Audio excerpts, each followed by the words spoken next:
Ladies and gentlemen, tonight it's really a big pleasure because I have Jennie Lewis together with me. Hi, Jennie. How are you? Hi, Greg. Thanks so much for having me on.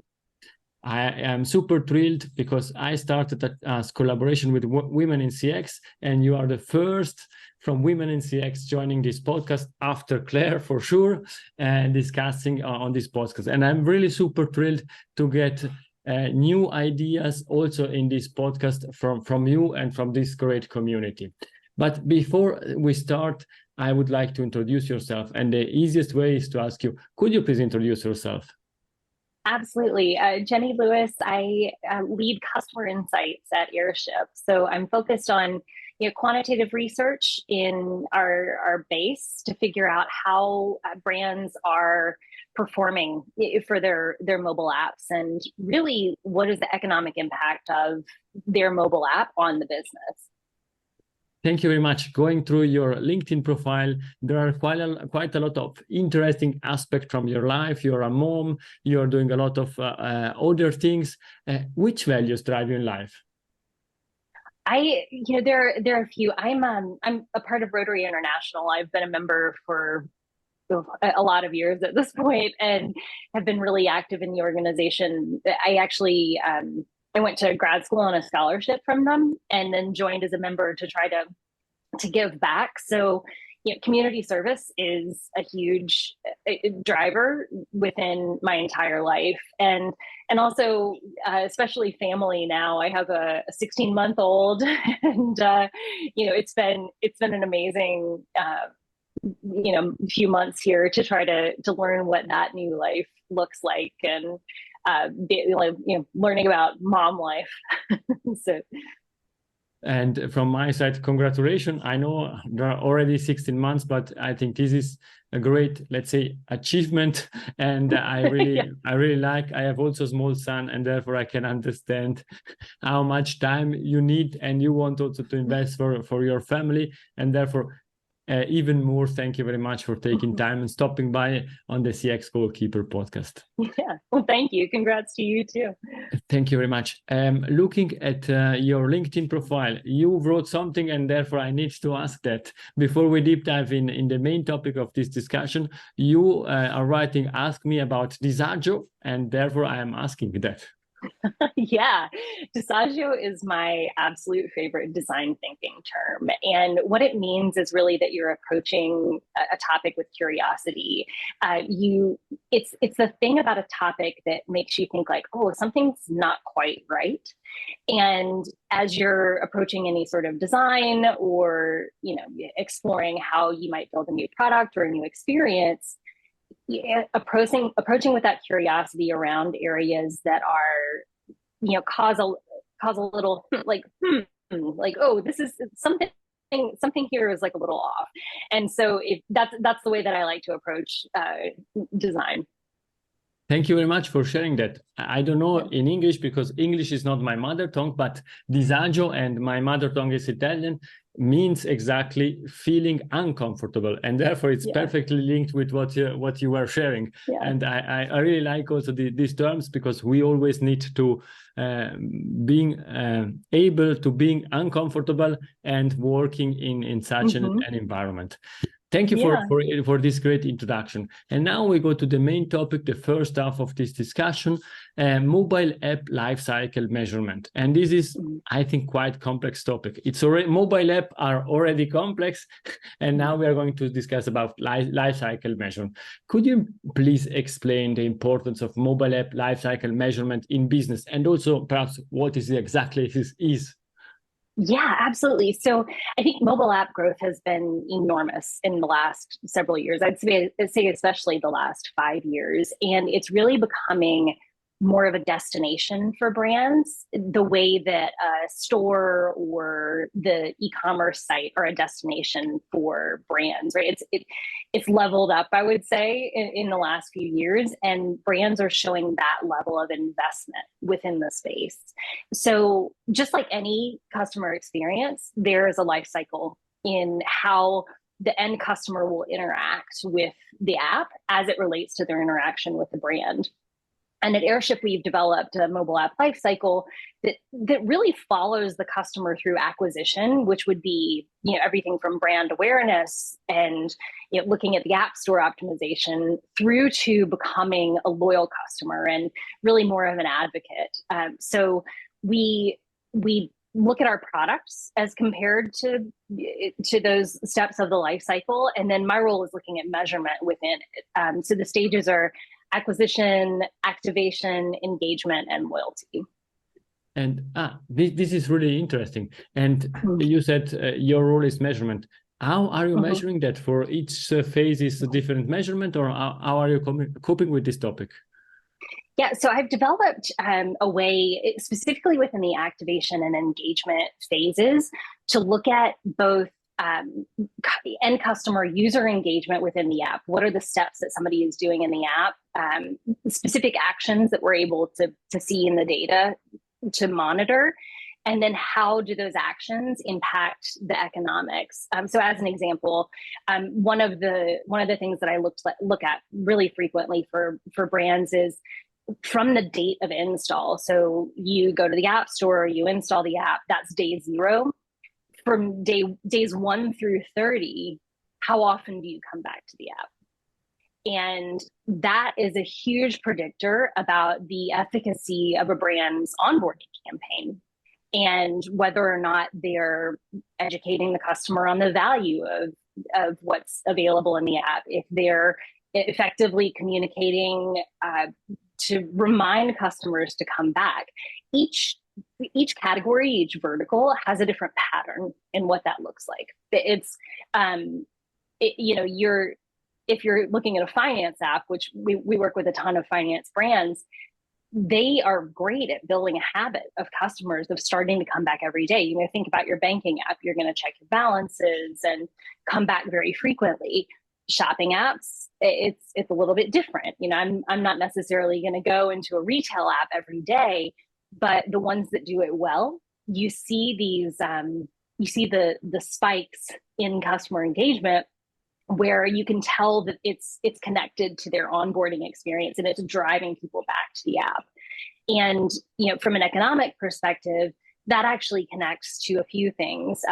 During the activation phase of the life cycle, there are a couple key things that we want to look for. One is getting users identified. So the brand knows who I am, and especially if let's say I think Ulta is a great example of this because they do it so well. I shop in store, in the app, and occasionally on the web, but they know who I am throughout each of those points of interaction. So how are you identifying the customers and making sure you know who they are? And secondly is the opt-in. So those two really are the primary driver at that stage in the life cycle. And it's important because one, there's a pretty large cost of acquisition. In the US, it's a little bit over $5 a user to acquire, which is huge investment for brands.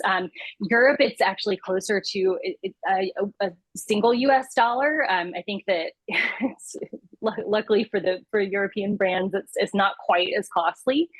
But the other important piece is that in my research, I found opted-in customers are actually creating more value long-term within the app. So it's a pretty large lift of what opted-in users are doing from a value perspective. Thank you for your comparison between Europe and the US. But I think if you're saying that in the US is $5 and in Europe is $1, we know where we are going to, and therefore we need to prepare, and we have sometimes, and therefore the audience from the Europe, please listen to this episode because you know what will happen in future. The cost will be 5 times what you are paying now, and therefore extremely important. I don't have so precise numbers, but at least my feeling and the feeling of my colleagues in Switzerland or in Europe, we have, 40, 50, 60 apps on our mobile phone. How can companies create the awareness that there is the specific app on the mobile phone of this brand? To create, there's so many layers to it in creating that awareness, and even to get to the download. If you have a physical location, in-store signage, making sure that I'm seeing a lot of QR code usage now. So, scan to download, take you directly to the App Store. That's a primary method. I've seen retail brands actually ask their store associates to promote the app. One brand I know even had a contest among their retail associates to try to see who could get the most downloads. Promoting it in your other channels, email and SMS, which we also do at Airship, in addition to the app work, is a way to drive people into the app. If you are getting that identification of the user, then they might be on your email list, but they don't have the app downloaded yet. So, any sort of placement within email and SMS to sort of drive that acquisition. For example, if you're an airline and somebody's booked a ticket and that they don't have the mobile app, or even if maybe you're not sure, put a note in the email about the ticket booking. The app is available. It's really interesting because you are touching a lot of different industries and in the different levels of the customer journey, at the beginning, during, or after the customer journey. Perhaps to make it also tangible for the audience, do you have some example that you can share without naming brands, if not required, with really best practices that we can learn from, where brands were able to improve customer experience and then at the end also to improve revenues? Yeah, absolutely. So I think that again, Ulta is one of my personal favorite brands. And for listeners outside the US, it's a beauty brand store that it combines high-end makeup as well as sort of what I call like a pharmacy or drugstore brand. So you get your Neutrogena and Johnson & Johnson, but you can also buy Benefit Cosmetics and some more high-end stuff. And they have a combination of physical stores, e-commerce, and also mobile app. And they also have a really strong loyalty program. I can't remember offhand the number of members they have, but it's in the multi-millions. Is very popular. And what's interesting is that they're first off, if you're a loyalty member, they're using that as a way to identify you across channels. And it's if you start in store and then you go to the mobile app, they aren't relearning who you are. They're saying, I know you, I recognize you, right? That my past purchase information from store visits when I first downloaded the mobile app years ago was, they knew who I was already. They use that information to make recommendations to me, and they use it to drive how they're personalizing and really segmenting the content that I get. And to me, that's really a best in class example. From our Airship customer base, I also see brands who are doing a lot of really interesting work around the onboarding journey. I mentioned those spikes. There's one brand that we work with that they actually made the determination to extend that onboarding journey throughout the first 30 days. So rather than, stop at maybe a week or 10 days, they've extended it all the way through. And what they're seeing is a result that at the end of the 30 days, more folks are coming back into the app than were before. That's really extremely interesting. And a lot of companies perhaps are not yet there having an app and working pretty well. However, it also this needs to be measured. And we know from every customer experience framework that measurement is extremely important. Which challenges do organizations often face when they are implementing this type of solution? Not the app itself, but also really the measurement around the app. I mean, it's been interesting to see in the industry. I would say a few years ago, the teams getting created at brands around mobile app were maybe like, oh, let's grab somebody from the email team or somebody from the SMS team and assign them to work on mobile app. What I'm seeing now are larger investments where teams centered around the mobile app are being created. And this is at the brands who are making a large investment into the space. when that happens, you start to see the subject matter expertise within the teams, and there's more of a focus outside of there's the product development and the strategy around that, and then there's also the marketing strategy around how do we incorporate it into the brand. So seeing those two things align, I think is an important indicator of where we're going. From a measurement perspective, we're in what I think of as kind of the early stages of measurement on mobile. I like to joke that I grew up in email from a technology perspective. My first tech job was in email. And I remember very clearly having conversations, 10, 15 years ago with email customers about, well, how do we attribute a hotel booking or a purchase to this email? And that attribution in email, it took some time to develop. In mobile, we now have that we now have that capability to do that attribution. And what I'm seeing in the data and in the research is that folks who are using the mobile app are providing incremental value to the brand. They're purchasing at a high rate, and then if you look at opted-in customers within the mobile app, that's incremental over other users. That's really interesting. And let's make an example and think the first measurement from the app lifecycle are there. How can people use them and work together, other departments, in order to improve acquisition, to improve retention, and so on? Do you have some example that you can share? Yeah, I think that's where to me customer experience is such a cross-department collaboration, right? Because you want to have everybody focusing on the same goal together, right? Which is to create something great for the customer.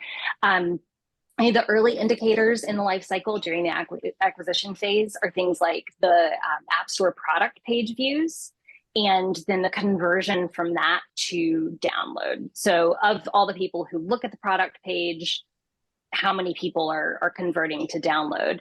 So that's one of the indicators within activation. From a collaboration perspective, I think that's where the cross-department work has to happen, because your App Store optimization, which is hugely important, making sure there's an entire strategy around how often you make an update to the App Store page and what content to include.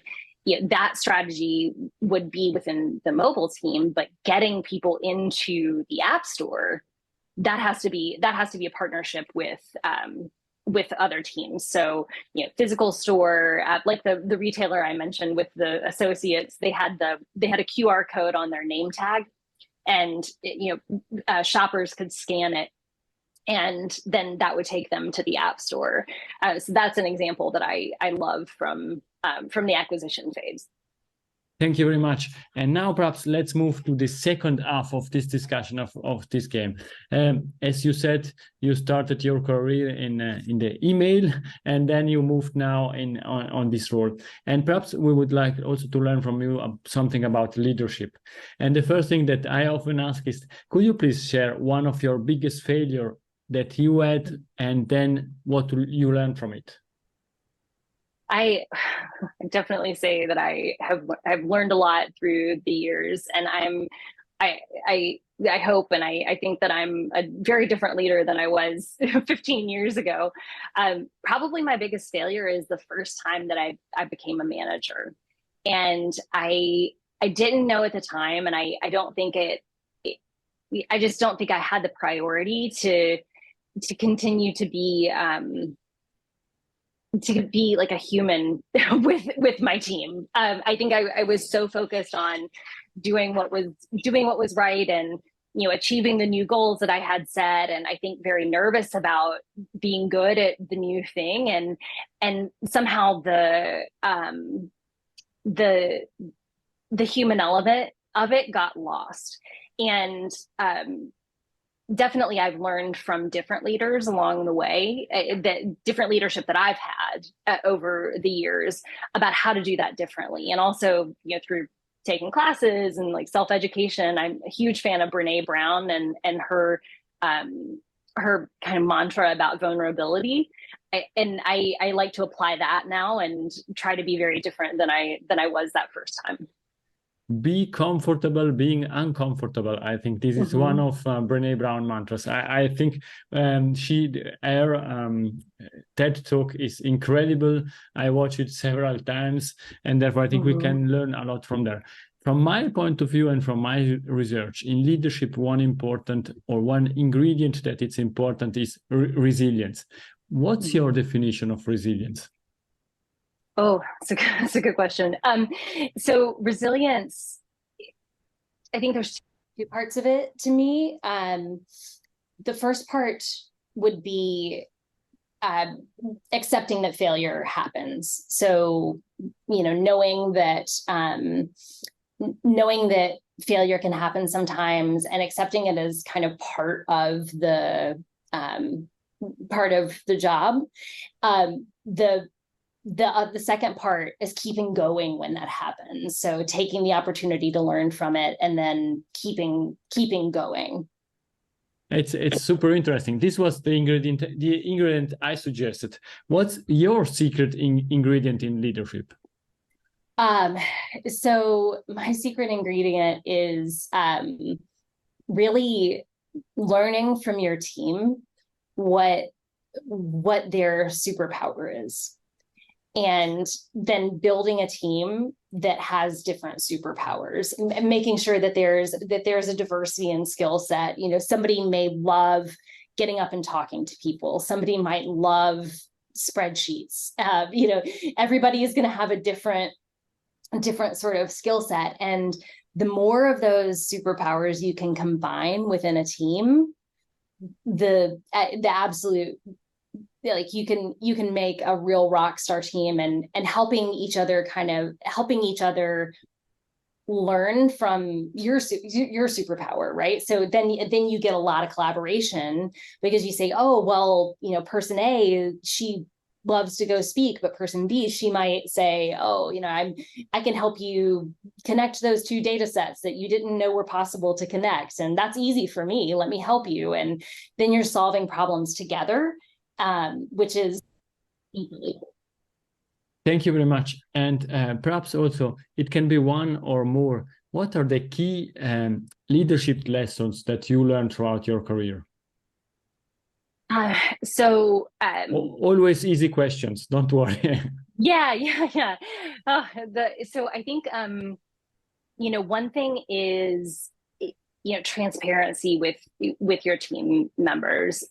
Not as a leader, you can't always share everything, right? There's some information that, you may be in a position that you can't share, but as much as it's possible, creating the